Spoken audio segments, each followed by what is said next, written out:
कभी अखबार में पढ़ा है 100 साल पहले। मैं सोच रहा था रशीदा की तरह कि भाई कोई कैसे जान सकता है इतने साल पहले क्या हुआ था। तो बस यहीं से बात आती है आज के हमारे टॉपिक की। मतलब हम कैसे पता लगाते हैं कि बहुत बहुत पहले क्या हुआ था। हाँ। आज हमारे पास ना इतिहास की किताब के कुछ हिस्से हैं और हम कोशिश करेंगे ये समझने की कि पुराने वक्त के बारे में जानने के तरीके क्या हैं, स्रोत क्या हैं और इनसे हमें खासकर भारतीय उपमहाद्वीप में शुरू के इंसानी जीवन के बारे में क्या मालूम पड़ता है। बिल्कुल। और ये सवाल अहम भी है क्योंकि देखिए, कल क्या हुआ वो तो हम रेडियो, टीवी, अखबार से जान लेते हैं ना। हाँ बिल्कुल। पिछले साल का भी शायद किसी को याद हो, पर हजारों लाखों साल पहले के बाद वो जानने के लिए तो हमें सुराग चाहिए, और इन्हीं सुरागों को इतिहासकार स्रोत कहते हैं। इन्हीं से कहानी बनती है। स्रोत, हाँ, सोर्स। तो किताब में 3 खास स्रोतों का जिक्र है। एक तो पांडुलिपियां, दूसरे अभिलेख और तीसरा पुरातत्व। तो पांडुलिपियों से शुरू करें। ये क्या होती थीं? हाँ, पांडुलिपियां आसान भाषा में कहें तो हाथ से लिखी हुई किताबें। अब देखिए, उस जमाने में कागज तो था नहीं। सही। तो ये अक्सर या तो ताड़ के पत्तों को खास तरह से तैयार करके उन पर लिखी जाती थी, या फिर हिमालय में एक पेड़ होता है भुर्ज, उसकी छाल पर, उसे भोजपत्र कहते हैं। अच्छा, भुर्ज पेड़ की छाल, भोजपत्र। और इनमें लिखा क्या होता था? मतलब किस बारे में? क्या सिर्फ राजा महाराजाओं की कहानियां? नहीं नहीं, ऐसा नहीं है। इनका दायरा काफी बड़ा था। हमें जो पांडुलिपियां मिली हैं ज्यादातर मंदिरों और विहारों से। उनमें धार्मिक मान्यताएं, पूजा पाठ के तरीके तो हैं ही, पर साथ में राजाओं का जीवन कैसा था, दवाइयों की जानकारी, विज्ञान, यहाँ तक कि कविताएं, नाटक, महाकाव्य, ये सब मिलता है। अरे वाह! और भाषा, क्या वो संस्कृत ही होती थी? ज्यादातर संस्कृत में मिलती हैं, लेकिन प्राकृत में भी हैं। प्राकृत मतलब जो आम लोग बोलते थे उस वक्त। और तमिल में भी पांडुलिपियां मिली हैं। लेकिन ये तो बड़ी नाजुक चीजें हुई। ताड़ का पत्ता या पेड़ की छाल इतने हजारों साल तक बची कैसे रहीं? सच कहूं तो सारी नहीं बची। बहुत सी तो कीड़ों ने खा ली या वक्त के साथ खराब हो गई, नष्ट हो गई। हाँ, वो तो है। पर जितनी भी बची हैं वो बहुत कीमती हैं। सोचिए, 1000 साल पुरानी हाथ की लिखी किताब, उस वक्त के लोग क्या सोचते थे, कैसे रहते थे, उसकी एक झलक मिल जाती है इनसे। कमाल है। अच्छा, ये तो हुई पांडुलिपियों की बात। अब आते हैं अभिलेखों पर। ये कैसे अलग थे? अभिलेख, हाँ, देखिए, ये पत्थर या धातु जैसी जो सख्त मतलब ड्यूरेबल चीजें होती है ना। हाँ, पत्थर, लोहा, तांबा, बिल्कुल, उन पर खोद कर लिखे गए लेख। तो फर्क साफ है।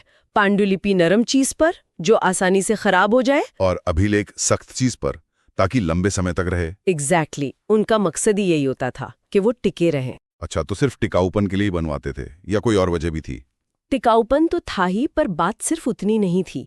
अक्सर क्या होता था कि शासक मतलब राजा वगैरह अपने आदेश, हाँ, जो वो चाहते थे कि सब लोग माने, उन्हें पत्थर पर खुदवा देते थे, ना कि ज्यादा से ज्यादा लोग उन्हें देख सकें, पढ़ सकें और वो मिटे नहीं। ओ, पब्लिक नोटिस की तरह। हाँ, कुछ वैसा समझ लीजिए। और कई बार राजा रानी या और भी लोग अपनी जीतें या कोई बड़ा काम किया हो या दान दिया हो, उसका ब्यौरा भी लिखवाते थे। मतलब एक तरह से रिकॉर्ड रखने के लिए या अपनी छाप छोड़ने के लिए। लेकिन पत्थर या धातु पर लिखना, खोदना, ये तो बड़ा मुश्किल काम रहा होगा, मेहनत लगती होगी काफी। बिल्कुल, यकीनन बहुत मेहनत और हुनर का काम रहा होगा, पर इसका फायदा भी तो था कि वो संदेश सदियों तक कायम रह सकता था। हाँ। जैसे वो अफगानिस्तान के कंधार में अशोक का एक अभिलेख मिला है। हाँ, मैंने पढ़ा उसके बारे में। वो करीब 2,2500 साल पुराना है, और मजे की बात यह है कि वो 2 भाषाओं में है, यूनानी और अरामिक, जो उस इलाके में बोली जाती थी, ताकि वहां के लोग समझ सकें। अच्छा, बहुत सोचा समझा काम था। मतलब ठीक है, तो पांडुलिपि हो गई, अभिलेख हो गए। अब तीसरा तरीका, पुरातत्व, आर्कियोलॉजी।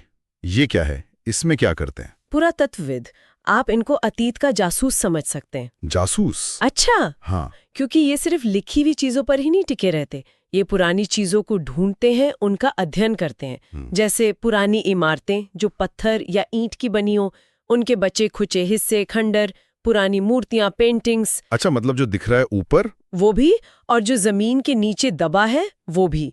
ये लोग खुदाई करते हैं, एक्सकवेशन। हाँ हाँ। और उसमें से औजार निकालते हैं, हथियार, बर्तन, गहने, सिक्के, ऐसी बहुत सी चीजें। अरे वाह! ये तो खजाना खोजने जैसा हुआ एक तरह से। और ये चीजें अक्सर पत्थर की या पकी हुई मिट्टी की या फिर धातु की बनी होती हैं। क्यों? क्योंकि ये जल्दी गलकर खत्म नहीं होती। सही बात है, लकड़ी या कपड़ा तो शायद ही मिलता होगा। बिल्कुल, कपड़े के अवशेष मिलना तो बहुत ही मुश्किल है। हाँ, अगर अनाज के दाने या लकड़ी जल गई हो तो उनके जले हुए अवशेष मिल जाते हैं, कभी-कभी वो बच जाते हैं। और जानवरों की हड्डियां वगैरह, उनसे कुछ पता चलता है? हाँ, बहुत कुछ। जानवरों की, चिड़ियों की, मछलियों की हड्डियां मिलती हैं। उनसे अंदाजा लगता है कि उस जमाने के लोग क्या खाते थे। यानी रहन सहन, खान पान सब पता लग सकता है। काफी हद तक। जैसे किताब में मिसाल दी है एक 4700 साल पुराने बर्तन की और एक 2500 साल पुराने चांदी के सिक्के की। ये छोटी छोटी चीजें उस वक्त की कहानी कहती हैं। तो ये जो सारी चीजें हैं, हाथ से लिखी पांडुलिपि, पत्थर पर खुदे अभिलेख और खुदाई में मिली चीजें, इन सब का इस्तेमाल इतिहासकार कैसे करते हैं? मतलब इन अलग अलग टुकड़ों को जोड़ते कैसे हैं? देखिए, इतिहासकार इन सबको स्रोत या सोर्स मानते हैं। जब उन्हें ये स्रोत मिलते हैं, चाहे वो कोई किताब हो, कोई पत्थर पर लिखा लेख हो या जमीन से निकला कोई बर्तन, हाँ, तो वो पहले उसकी बारीकी से जांच करते हैं। ये कितना पुराना है, कहाँ से मिला है, इसका क्या मतलब हो सकता है।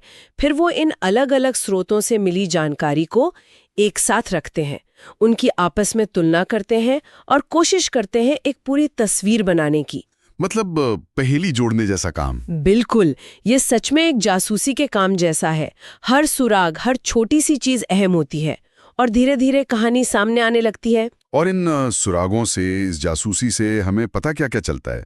लोगों के बारे में क्या जान पाते हैं हम? अरे बहुत कुछ। हम जान सकते हैं कि लोग क्या खाते थे, है ना, कैसे कपड़े पहनते होंगे, किस तरह के घरों में रहते थे, और सिर्फ राजा रानी नहीं। हाँ, आम लोगों के बारे में। बिल्कुल, शिकारी कैसे रहते थे, पशु पालने वाले, किसान, व्यापारी, पुजारी, कारीगर, कलाकार, संगीतकार, वैज्ञानिक, समाज में जितने भी तरह के लोग थे, उनके जीवन के बारे में जानकारी मिल सकती है। अच्छा, यहाँ तक कि बच्चे क्या खेल खेलते थे ये भी? हाँ, उसका भी अंदाजा लगाया जा सकता है। वो कैसी कहानियां सुनते होंगे, कौन से नाटक देखते होंगे या गीत गाते होंगे, इन सब का अंदाजा इन स्रोतों से लग जाता है। ये तो वाकई कमाल की बात है।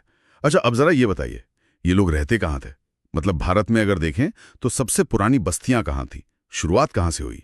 देखिए, जो स्रोत हमें मिले हैं उनसे पता चलता है कि लाखों साल पहले नर्मदा नदी के किनारे लोग रहते थे। लाखों साल? हाँ, और ये लोग बड़े कुशल संग्राहक थे।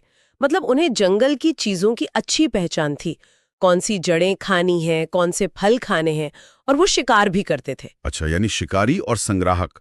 और खेती कब शुरू हुई? गांव कब बसे? खेती के जो सबसे पुराने सबूत मिले हैं वो करीब 8000 साल पहले के हैं। 8000 साल? कहाँ पर? ये मिले हैं उत्तर पश्चिम में, जो आज का पाकिस्तान और अफगानिस्तान का इलाका है। वहाँ सुलेमान और किरथर नाम की पहाड़ियां हैं। वहाँ रहने वाले औरतों मर्दों ने सबसे पहले गेहूं और जौ जैसी फसलें उगाना सीखा। अच्छा, और जानवर पालना भी? हाँ, साथ साथ भेड़, बकरी, गाय, बैल, इनको पालतू बनाया और फिर ये लोग गांव बसाकर रहने लगे। क्या भारत के दूसरे हिस्सों में भी ऐसा ही कुछ होया था? हाँ, लगभग उसी समय के आसपास उत्तर पूर्व में जो गारो पहाड़ियां हैं और बीच भारत में विंध्य पहाड़ियां, वहां भी खेती शुरू हो गई थी। और एक खास बात, चावल उगाने का जो सबसे पहला सबूत है वो विंध्य पहाड़ियों के उत्तर के इलाकों से मिला है। अच्छा, चावल की शुरुआत वहां से हुई। और शहर, बड़े शहर कब बने? शहर बसने के दो बड़े दौर दिखते हैं। पहला दौर करीब 4700 साल पहले का है, हड़प्पा सभ्यता वाला। हाँ बिल्कुल। सिंधु और उसकी जो सहायक नदियां हैं उनके किनारे शुरुआती शहर बसे। फिर काफी गैप के बाद दूसरा दौर आया, करीब 2500 साल पहले। 2500 साल पहले? हाँ, तब गंगा और उसके सहायक नदियों जैसे सोन नदी है, उनके किनारों पर और समुद्र के तटों पर शहर बसने लगे। इसी समय गंगा के दक्षिण का जो इलाका था वो मगध कहलाता था। हाँ, मगध साम्राज्य। बिल्कुल, वो एक बहुत शक्तिशाली राज्य बना वहां पर। अच्छा, ये तो हुई बसने की बात। लेकिन लोग एक जगह से दूसरी जगह जाते भी तो थे। मतलब यात्राएं क्यों करते थे और उसका क्या असर हुआ? यात्राओं के कई कारण थे। सबसे पहला तो काम की तलाश, रोजी रोटी के लिए। हाँ, वो तो आज भी है। बिल्कुल। फिर कभी बाढ़ आ गई, सूखा पड़ गया, ऐसी मुसीबतों से बचने के लिए भी लोग जगह बदलते थे। सेनाएं एक जगह से दूसरी जगह जाती थीं, लड़ने के लिए, जीतने के लिए। व्यापारी भी तो जाते होंगे। हाँ, व्यापारी अपना माल लेकर जाते थे, कभी झुंड में, काफिलों में, तो कभी जहाजों से। फिर धार्मिक गुरु होते थे जो अपनी शिक्षा देने के लिए घूमते थे, और कुछ लोग बस नई जगहों को देखने, जानने की उत्सुकता में भी निकल पड़ते थे। लेकिन ये यात्राएं आसान तो नहीं रही होंगे। पहाड़, रेगिस्तान, नदियां, समुद्र, रास्ते में खतरे भी तो होंगे। बेशक, बहुत जोखिम भरा होता था। रास्ते में जंगली जानवर, लुटेरे, मौसम की मार, सब था।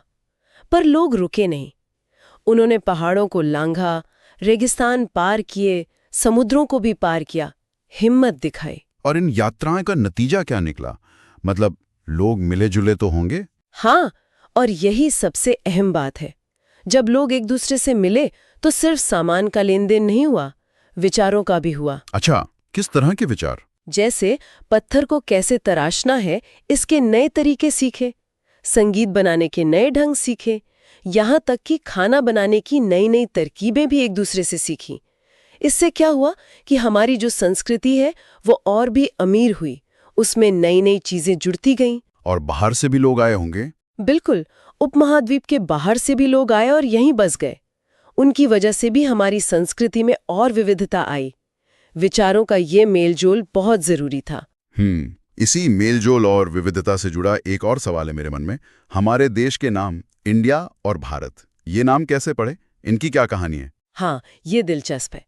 देखिए, इंडिया शब्द जो है वो निकला है इंडस से। इंडस मतलब सिंधु नदी? हाँ, जिसे संस्कृत में सिंधु कहते हैं। हुआ ये कि करीब 2500 साल पहले उत्तर पश्चिम से ईरान और यूनान के लोग आए। वो सिंधु नदी को जानते थे। अच्छा। वो उसे हिंदोस या इंदोस कहते थे अपनी भाषा में। और इस नदी के पूरब का जो इलाका था, जो जमीन थी, उसे उन्होंने इंडिया कहना शुरू कर दिया। ओह, तो ये नाम बाहर से आए लोगों ने दिया? हाँ, ईरानियों और यूनानियों ने। और भारत नाम वो कैसे पड़ा? भरत नाम का जिक्र हमें बहुत पुराने ग्रंथ ऋग्वेद में मिलता है। ऋग्वेद संस्कृत में है और करीब 3500 साल पुराना है। हाँ। उसमें उत्तर पश्चिम में रहने वाले लोगों के एक समूह के लिए भरत शब्द का इस्तेमाल हुआ है। बाद में धीरे धीरे यही नाम पूरे देश के लिए इस्तेमाल होने लगा। अच्छा, तो एक नाम बाहर वालों ने दिया और एक यहीं के एक पुराने समूह के नाम पे पड़ा। दिलचस्प। अब एक और चीज, किताब का टाइटल है हमारे अतीत, मतलब प्लूरल, बहुवचन में। हमारा अतीत क्यों नहीं? क्या अतीत सबके लिए एक जैसा नहीं था? नहीं, बिल्कुल नहीं। और यही बताने के लिए बहुवचन का इस्तेमाल किया गया है। ये इस बात पर जोर देता है कि अतीत असल में एक नहीं बल्कि अनेक थे। अनेक थे मतलब ये कि अलग अलग समूहों के लोगों के लिए, अलग अलग समुदायों के लिए अतीत के मायने अलग थे। उनका अनुभव, उनका जीवन बिल्कुल अलग था। कोई मिसाल देकर समझाएंगी? जरूर। सोचिए, जो पशु पालते थे या जो किसान थे, उनका जीवन राजा रानियों के जीवन से कितना अलग रहा होगा। हाँ, वो तो है। या जो व्यापारी थे, उनका जीवन उन कारीगरों से अलग था जो मूर्तियां या बर्तन बनाते थे। ये तो आज भी सच है ना? हाँ, बिल्कुल। आज भी देश के अलग अलग हिस्सों में लोग अलग अलग तरह से रहते हैं, उनके रीति रिवाज अलग है। जैसे अंडमान द्वीप के लोग आज भी शायद शिकार और चीजें इकट्ठा करके गुजारा करते हैं, जबकि शहरों में रहने वाले लोगों का जीवन बिल्कुल अलग है। अतीत में भी ऐसी ही भिन्नता थी। लेकिन हमें ज्यादातर पता तो राजा रानियों के बारे में ही चलता है इतिहास में, आम लोगों के बारे में कम क्यों? हाँ, ये एक मुद्दा है। इसकी एक बड़ी वजह ये है कि जो शासक वर्ग था, राजा रानी और उनके दरबारी वगैरह, वो अक्सर अपनी जीतें, अपने काम, इनका लेखा जोखा रखवाते थे। जैसे वो अभिलेखों पर। हाँ, अभिलेखों पर या शायद पांडुलिपियों में भी। तो उनके बारे में हमारे पास लिखित सबूत ज्यादा हैं। पर जो आम आदमी था, शिकारी, मछुआरा, चीजें इकट्ठा करने वाला, किसान, कारीगर, वो लोग आमतौर पर अपने रोज के काम का कोई हिसाब किताब लिखकर नहीं रखते थे। तो फिर उनके बारे में हमें पता कैसे चलता है? यहीं पर पुरातत्व, आर्कियोलॉजी बहुत काम आती है। अच्छा, खुदाई से मिली चीजें। हाँ, जब हमें उनके इस्तेमाल किए हुए औजार मिलते हैं या उनके बनाए हुए बर्तन या उनके घरों के खंडहर, उनसे हम उनके जीवन की एक तस्वीर बनाने की कोशिश करते हैं। लेकिन ये भी मानना पड़ेगा कि लिखित जानकारी की कमी की वजह से आम लोगों के जीवन के बारे में हम अब भी बहुत कम जानते हैं। बहुत कुछ है जो शायद हमें कभी पता ही ना चले। ये बात तो है। अच्छा, इतिहास में तारीखों का बड़ा चक्कर रहता है। ईसा पूर्व, ईसवी, बीसी, एडी, आजकल सीई, बीसी भी चलता है। जरा ये समझाएंगे कि इनका मतलब क्या है? हाँ, ये समझना जरूरी है। देखिए, दुनिया में ज्यादातर जगह साल गिनने का जो तरीका चलता है वो ईसाई धर्म के प्रवर्तक ईसा मसीह के जन्म की मानी गई तारीख पर आधारित है। अच्छा। तो एडी का मतलब होता है एनो डोमिनी, यानी ईसा के वर्ष में। ये ईसा मसीह के जन्म के बाद के सालों के लिए इस्तेमाल होता है, जैसे अभी 2024 एडी चल रहा है। ठीक है। और बीसी? बीसी मतलब बिफोर क्राइस्ट, यानी ईसा से पहले। ये ईसा मसीह के जन्म से पहले के सालों के लिए है और इसने गिनती उल्टी चलती है, जैसे 100 बीसी 50 बीसी से पहले आता है। हाँ, ये थोड़ा कंफ्यूजिंग लगता है शुरू में। और सीई? आजकल एडी की जगह सीई यानी कॉमन एरा और बीसी की जगह बीसीई बिफोर कॉमन एरा का इस्तेमाल भी काफी होने लगा है। मकसद ये है कि इसे किसी खास धर्म से न जोड़ा जाए, क्योंकि ये कैलेंडर अब दुनिया भर में आम हो गया है। अच्छा, मतलब वही है, बस नाम अलग है। हाँ, मतलब वही है। भारत में भी ये सिस्टम करीब 200 साल से इस्तेमाल हो रहा है। कभी कभी आप बीपी लिखा हुआ भी देखेंगे। बीपी वो क्या है? बीपी मतलब बिफोर प्रेजेंट, यानी आज से पहले। ये अक्सर बहुत पुरानी तारीखों के लिए इस्तेमाल होता है, खासकर पुरातत्व में। इस किताब में भी जो तारीखें दी हैं वो ज्यादातर आज से पहले के हिसाब से हैं, लगभग साल 2000 को बेस मानकर। समझ गया। अच्छा, अब एक आखिरी सवाल। मान लीजिए कोई पुराना अभिलेख मिला या कोई पांडुलिपि मिली, पर वो ऐसी भाषा या ऐसी लिपि में लिखी है जिसे आज कोई पढ़ना ही नहीं जानता। फिर क्या, उसे कैसे समझेंगे? ये तो बड़ी पहेली हो गई। हाँ, ये बहुत बड़ी चुनौती होती है। और इस काम को, मतलब किसी भूली हुई लिपि को पढ़ने लायक बनाने को डिसाइफरमेंट कहते हैं। हिंदी में कह सकते हैं लिपि उद्घाटन। डिसाइफरमेंट? अच्छा, ये होता कैसे? कोई सुराग मिलता है? हाँ, सुराग ढूंढने पड़ते हैं। इसका एक बहुत मशहूर उदाहरण है मिस्र से मिला रोसेटा पत्थर। Rosetta stone? हाँ, सुना है। उस पत्थर पर एक ही बात 3 अलग-अलग लिपियों में लिखी थी। एक थी यूनानी, जिसे उस वक्त के विद्वान पढ़ सकते थे। अच्छा, ये तो मदद हो गई। हाँ, और बाकी 2 थी मिस्र की पुरानी लिपियां। तो विद्वानों ने क्या किया, उन्होंने देखा कि राजा रानियों के नाम एक खास तरह के घेरे में लिखे हुए हैं, जिसे कारतूस कहते। हाँ, फिर उन्होंने यूनानी नामों और मिस्री संकेतों का मिलान किया। जैसे उन्होंने अंदाजा लगाया कि शायद शेर का जो चित्र है वो एल की आवाज के लिए है और चिड़िया का चित्र ए की आवाज के लिए। इस तरह एक एक करके आवाजों और संकेतों को मिलाते गए। अरे वाह, बड़ी मेहनत का काम। बिल्कुल। और इस तरह वो पूरी मिस्री लिपि को पढ़ने में कामयाब हो गए। सोचिए, लगभग 5000 साल पुरानी एक भूली हुई लिखावट को फिर से जिंदा कर दिया। कमाल है। अच्छा, चलते चलते क्या कुछ खास तारीखें जिन्हें याद रखना चाहिए शुरुआती दौर के बारे में? हाँ, कुछ मुख्य बातें याद रख सकते हैं। खेती की शुरुआत वो हुई करीब 8000 साल पहले। सिंधु घाटी सभ्यता के पहले शहर वो बस से करीब 4700 साल पहले। और फिर गंगा घाटी के शहर और मगध जैसे बड़े राज्य वो बने करीब 2500 साल पहले। ये कुछ मोटी मोटी टाइमलाइन है। ठीक है, तो मतलब हमने आज समझा कि अतीत को जानने के लिए इतिहासकार और पुरातत्वविद वो पांडुलिपियों, अभिलेखों, खुदाई में मिली चीज़ों, इन सारे स्रोतों का इस्तेमाल करते हैं। और ये वाकई एक तरह की जासूसी है ना, सुरागों को जोड़ जोड़ कर कहानी बनाते हैं। बिल्कुल। और सबसे ज़रूरी बात शायद ये याद रखनी है कि अतीत कोई एक कहानी नहीं है, वो अनेक कहानियां हैं।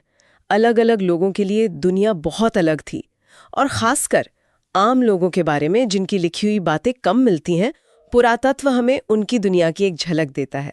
हालांकि हाँ, बहुत कुछ अब भी राज ही है। और यही बात मुझे सोचने पर मजबूर करती है। अगर ज्यादातर लोगों की जिंदगी लिखी ही नहीं गई, तो क्या हम कभी उनका असली अतीत जान पाएंगे? और सोचिए, आज से हजारों साल बाद भविष्य के लोग हमारे बारे में क्या सोचेंगे? हमारे ये जो डिजिटल निशान हैं, email, social media post, websites, क्या ये हमारी पूरी कहानी बता पाएंगे? या ये भी बस अधूरे सुराग ही होंगे जिनसे वो लोग जूझते रहेंगे?